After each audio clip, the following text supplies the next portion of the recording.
For 100 years, we thought we knew T.S. Eliot's The Wasteland. It was this grand, untouchable monument to a broken world. But today, well, it's starting to look a lot more like a crime scene. So we're going to conduct a kind of literary autopsy to figure out how this icon of high modernism became a key piece of evidence in the age of #MeToo. I will show you fear in a handful of dust. I mean, what an iconic line, right? For decades, that quote basically defined the entire poem. The thinking was that this was the voice of a whole generation, a haunted, impersonal cry from a civilization just crumbling into dust after the Great War. But what if that fear, that desolation, what if it isn't universal at all? What if it's deeply and pretty chillingly personal? And that's the real question we're digging into today. How did this century-old masterpiece suddenly become a flashpoint for the #MeToo movement? To really get the revolution that's happening now, we have to start with the myth. For about 100 years, there was a very specific, carefully built way you were supposed to read The Wasteland. The standard take, the one you'd get in any English class, was this. The poem's famous fragmentation, that whole jumble of voices and myths, was a universal symbol for the collapse of Western culture. It wasn't about any one person's pain or trauma. No, it was about everyone's. And this reading was basically locked in place by a powerful literary theory called New Criticism. The idea was simple.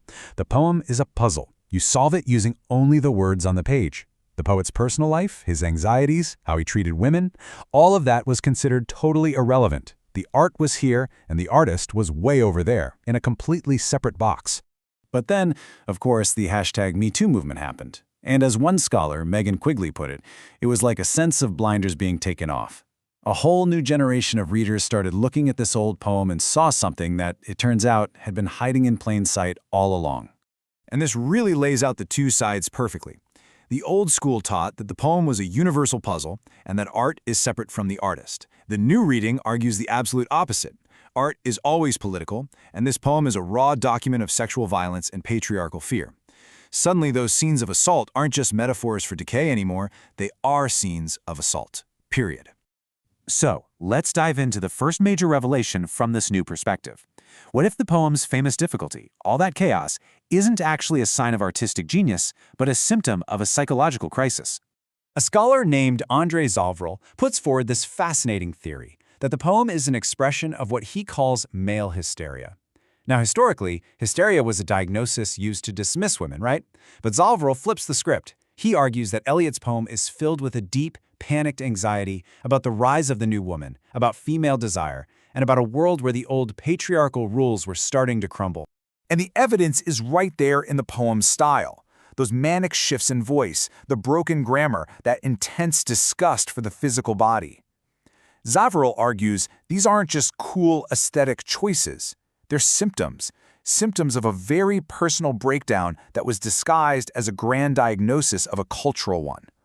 And this just nails the context. Eliot's contemporary, James Joyce, basically came right out and said it. He said that Eliot ends the idea of poetry for ladies. That quote reveals the whole masculinist mission of the movement. See, modernism wasn't just about making art new. For many of its male figures, it was about making it difficult, academic, and explicitly not for women, who they saw as a threat to the serious literary world. All right, let's move on to the second big revelation, and you'll see how this all starts to connect. This anxiety we're talking about isn't just psychological. It's literally baked into the landscape of the poem. The wasteland itself, it is not neutral territory. Scholar Astrid Ensslin calls the setting a gendered desert. Her argument is that the spiritual drought, the dead trees, the dry stone, all of it is a direct reflection of the violence inflicted on the women in the poem. The land isn't just barren, it's barren because female life and sexuality have been systematically crushed. And the poem is just filled with these prisoners of the desert. You've got mythical figures like the Sibyl, who's trapped in a jar for defying a god, and Philomela, who is raped and has her tongue cut out. And then it moves to modern women like the typist, who endures this cold, passionless assault, and Lil, whose body is ruined by an abortion she was pressured into. They are all trapped in this landscape created by male violence. Now, this isn't just abstract theory. It's having a huge impact in the real world.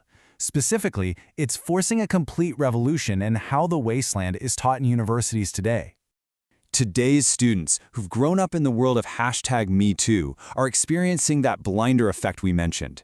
They read the scene with the typist, and they don't see some abstract symbol of cosmic decay. They see an assault.